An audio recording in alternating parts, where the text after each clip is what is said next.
চেতনা দীপ্ত সংস্কৃতির রাজধানী ব্রাহ্মণবাড়িয়া জেলার কসবা উপজেলার মেহের ইউনিয়নের বল্লভপুর গ্রামে 1971 সালে যে সকল লোমহর্ষক ঘটনা ঘটেছিল তাদের অনেক প্রত্যক্ষদর্শী এবং মুক্তিযুদ্ধকালীন পাক সেনাদের গুলিতে নিহত হয়েছিল বল্লভপুর গ্রামের মোহাম্মদ মোহন মিয়া সরকার এবং মোহাম্মদ হুরুন মিয়া।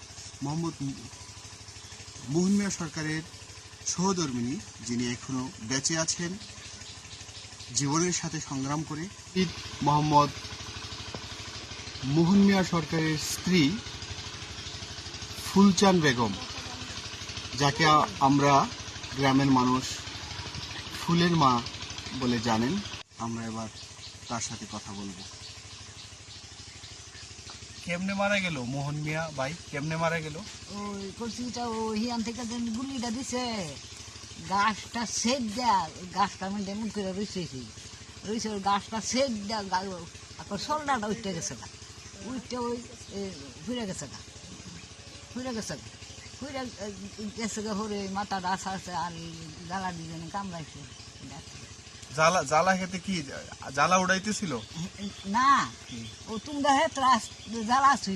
আচ্ছা, এই জ্বালার মধ্যে পড়ছে। ওনা কি করতে গেছিল ওখানে? হিয়ানো ওই এমনি সাইতে গেছে, যে পাঞ্জাবিরা আইছে দেখি ও এমনি কি। আচ্ছা বসেন, আপনি বসেন। দেখাই না আমি, না দেখাইতে হইব না। এরপরে কি জ্বালা খেতে গাছটা বরাবর বসি না, এই গাছটা বরাবর দিছে, গাছটা সেট দেয়া আমার উপরে পড়তেছি, পড়ছে পরে আমি ফিরে গেছি, ফিরা এই জ্বালা দিয়ে কামড়াইছি, এই ডাক্তি নাই এরকম করছে, এরকম করছে। এরপরে যা দেখলেন আপনি কইছিলেন তখন?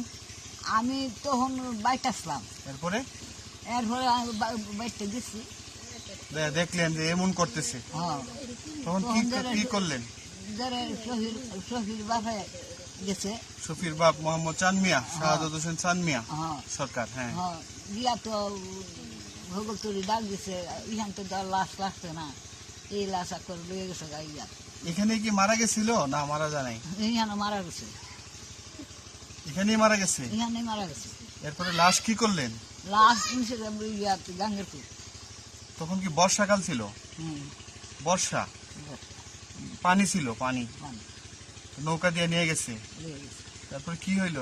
আপনি গেছিলেন ওই নৌকাতে? নিয়া তখন গুড় ফরাইছে, গুড় ফরাইছে পর আঁকর পানি জেনে শুষছে, এখানটার জন্য পানি শুষছে, নাওটা একটা ঠেলা, ওই নাওটা বেড়ে গেছে রক্ত, একটা ঠেলা রক্ত বেড়ে গেছে। এরপরে কি করলো? বেড়ে গেছে পরে তে পানি খিচ্ছা, আবার পানি তুলিয়া তারপর বুড় ফরাইছে, বুড় ফরাইয়া তুই নিয়া ও গাঙ্গের কুদে, গাঙ্গের কবরস্থানে মাটি দিছে। আচ্ছা, মোহন মিয়া যে মারা গেল, এটা হচ্ছে আপনার স্বামী। আচ্ছা, এই যে হুরুন মিয়া আছে কেমনে মারা গেল? হুরুন মিয়া আসেন ওই ইয়ার মধ্যে, ওই পানির মধ্যে কি করতো? আনতা তুলে এই হুরুন মিয়া কোথায় গুলি করলো?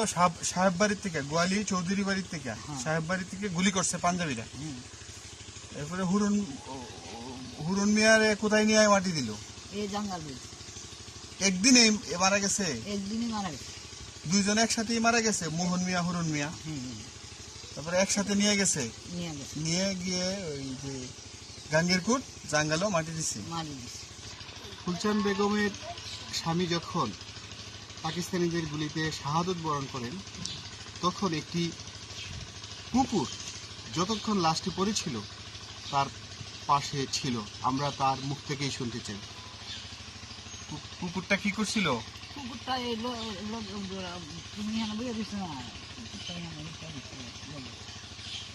যতক্ষণ লাশটা ছিল ততক্ষণ কুকুরটা যায় নাই। এরপরে কি করলো? লাশটাকে করলো, এখান থেকে নিল। অজিবেটা কি অগনজি হাজি আব্দুল জব্বার অজিবেটা? আচ্ছা, কুত্তাটাও গেছে গা। লাশ নিয়ে কি করলো? নৌকাত কইরা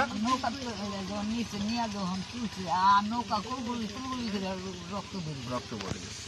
অজিবেটা কি গ্রাম থেকে বলে মুক্তিযুদ্ধে মানে সংগ্রামের সময় কোনো আনো যায় নাই, গ্রাম ওই বলে ছিল। দুই চুপ দিচ্ছিল। ও পাকিস্তানিরা আসছে পরে দহিনচক চলে গেছে। আর বাকি সময় কি মসজিদে থাকতো? হ্যাঁ আচ্ছা। আর আর ইয়ে মোহন মিয়ারে তো অজিবেটা কি করলো, নৌকাত কইরা নিয়ে গেল নিয়ে গেল গাঙ্গীরকুট। গাঙ্গুল। আর পুরুন মিয়ারে কে নিয়ে গেল? হুরু মিয়ারে গাড়ি কাটা নিয়ে গেছে। অন্য আরেকটা নৌকাত করে নিয়ে গেছে। নিয়ে গেছে। ঠিক আছে। তো সরকারের দেশ যখন স্বাধীন হইল, আপনি যে আপনার স্বামী যে মারা গেল, আপনি কোনো দাবি করেন নাই, কোনো কিছু পান নাই সরকারের কাছ থেকে? সরকারের কাছে বাইরে আমাদের নেই। কাউকে বলছিলেন যে আমার স্বামী যে মারা গেছে, আমার জন্য কোনো কিছু করো? ওরা কিছু না। কারে বলছিলেন? আমি যে করবো বলছেন। আচ্ছা, আপনি তো এই বয়সে সরকারের কাছ থেকেও কিছু পাইলেন না, কিন্তু আপনার স্বামী তো পাকিস্তানিদের হাতে তাদের গুলিতে মারা গেল। তো যারা স্বাধীনতা যুদ্ধে অংশগ্রহণ করছে তারা সরকারের কাছ থেকে অনেক কিছুই পাইছে, এবং যারা মারা গেছে তারাও অনেকে পাইছে। আপনি কি সরকারের কাছে কোনো কিছু আশা করেন যে আপনাকে সাহায্য সহযোগিতা দিবে বা কোনো কিছু? সরকারের দিব বাইরে কার দর কেন তোমাদের তো সরকারে দিব দিব দিব দিব দিব দিব সরকারের টেহা হয়েছে।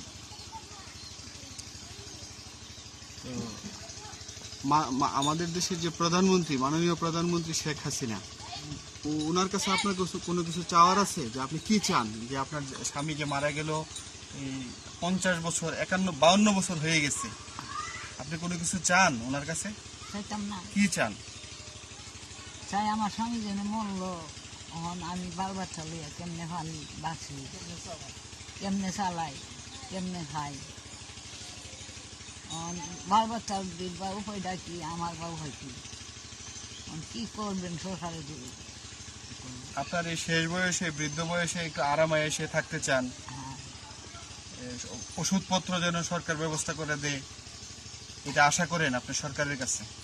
সরকারের কাছে আশা করলে ওষুধপত্র দিলে কি হইব, সরকারে যদি আমার দেখছেন না আমি এই বয়সে আপনার একটু ভালো খাবারের ব্যবস্থা, থাকার ভালো থাকা, ওষুধপত্র দিলেই তো হয়ে যায় আপনার।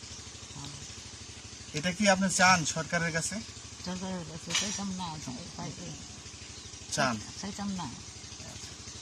বলে কি আলে বাসা মা অতটা আবুদ্দা দেন, এই আবুদ্দারি কেমনে বাসাইয়া? আপনার ছেলে মেয়ে তখন বড় হয়ে গেছে, এখন তো আর আবুদ্দার দরকার নাই, এখন দরকার আপনি কিভাবে ভালো থাকবেন। আবুদ্দা বিয়া শাদি দিতারি না।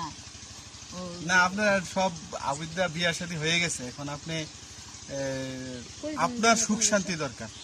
আচ্ছা, আমরা দোয়া করি, এবং আমরা চাই যথাযথ কর্তৃপক্ষ বিষয়টি দেখবেন। তিনি হচ্ছেন কসবা উপজেলার মেহারি ইউনিয়নের বল্লুপুর গ্রামের 1971 সালে পাক সেনাদের গুলিতে নিহত মোহাম্মদ মোহন মিয়া সরকারের সহধর্মিণী। তিনি বার্ধক্য অবস্থায় উপনীত হয়েছেন, এবং এই পরিবার কিংবা তিনি সরকারের কাছ থেকে কোনো প্রকার সাহায্য সহযোগিতাই পাননি। শেষ বয়সে তিনি যদি সরকারের কাছ থেকে কোনো সাহায্য সহযোগিতা পান, অন্তত তার শেষ জীবনটা সুখে শান্তিতে মৃত্যুর দ্বার খুলে নিয়ে যেতে পারবে, সেই প্রত্যাশা রাখছি।